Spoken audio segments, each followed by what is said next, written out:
What would happen if a nuke went off in the Mariana Trench?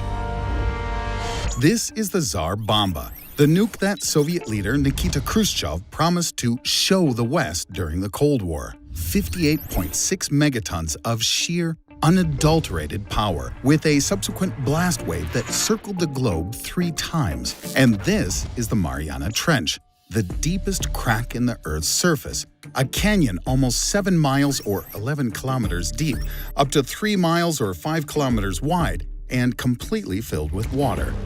The Tsar Bomba was dropped from a height of 6.5 miles, that's about 10.5 kilometers, which is almost equal to the depth of the Mariana Trench. Coincidence? I don't think so. So what happens if we drop a nuke into the depths of the Mariana Trench for a good and proper kaboom? Alright, so we've decided to blow up the Mariana Trench. Before answering the question, what happens, we have to figure out a method for delivering the bomb to a depth of 7 miles or 11 kilometers, and it's not as simple as you might think. After all, the density of water is 1 gram per cubic centimeter, which means that at these depths, the water pressure will reach 110 megapascals, which is 1,100 times normal atmospheric pressure. For our purposes, this means that a nuclear bomb, with the standard outer layer of lead, will simply get crushed flat, without detonating, of course. The amusing but lackluster end result would be a giant uranium pancake, 130 feet or 40 meters in diameter, ending up at the bottom of the Mariana Trench. This pancake will emit radiation for centuries, as the half-life of uranium is 2,000 years. But in this scenario, there will be no explosion. The charge won't be compressed to the point of critical mass, and the thermonuclear shell of the bomb will get torn off halfway to the bottom and dissolve in the water. So let's say the bomb will be lowered down inside a bathyscaphe. That's a deep-sea submersible designed to withstand high pressure and, optionally, be remotely controlled. In this case, we're gonna get our bang. And there's actually more than one way for that to happen. 1. If the bomb is detonated at a depth of between 3 to 5 miles, that's 5 to 8 kilometers, the explosion won't be that much different from your typical underwater nuclear test. Oh, except for a tsunami 400 feet or 122 meters high that will appear on the surface of the Pacific Ocean and completely wash away Japan and all of Southeast Asia. Also, half of Australia and the eastern regions of China will see tremendous flooding, and the U.S. Pacific coast, especially San Francisco and Los Angeles, will be besieged with waves up to 250 feet or 76 meters.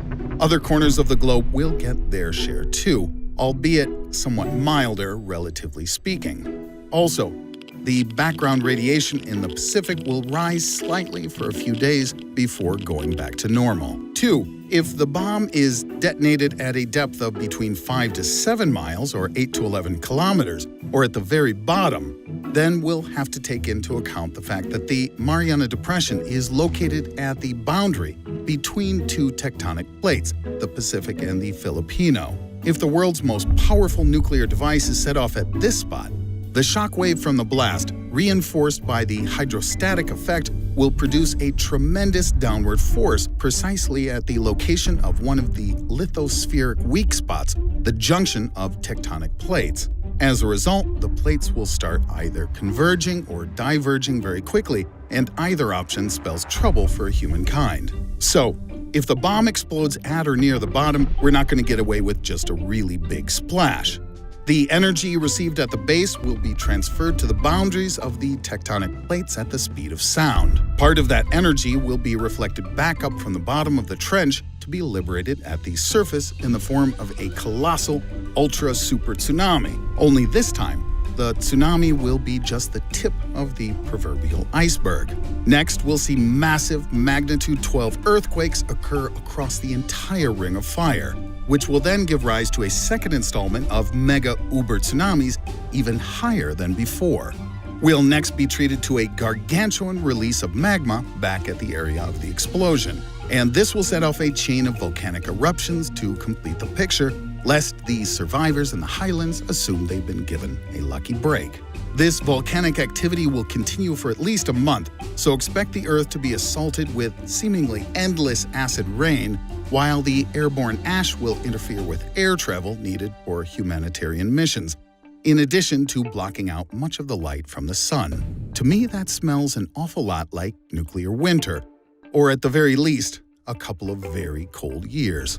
Coupled with the tsunamis, the cold spell may result in globe-spanning catastrophe, with many species, including humans, ending up on the brink of extinction. There's also the possibility that a Tsar Bomba-type explosion at a depth of roughly 1.5 miles or 2.5 kilometers from the bottom of the Mariana Trench could punch a hole in the Earth's crust, sufficient to produce a magma fountain.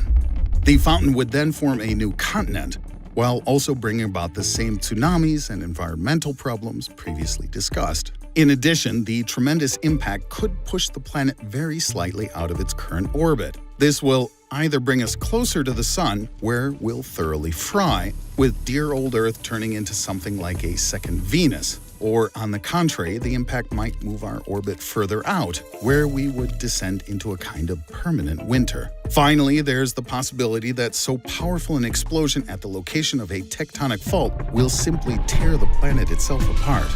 The fate of humankind in that scenario is easy to see. Fortunately, however, the likelihood of any of the above happening is extremely low. As experience shows, in the end, humans are no fools.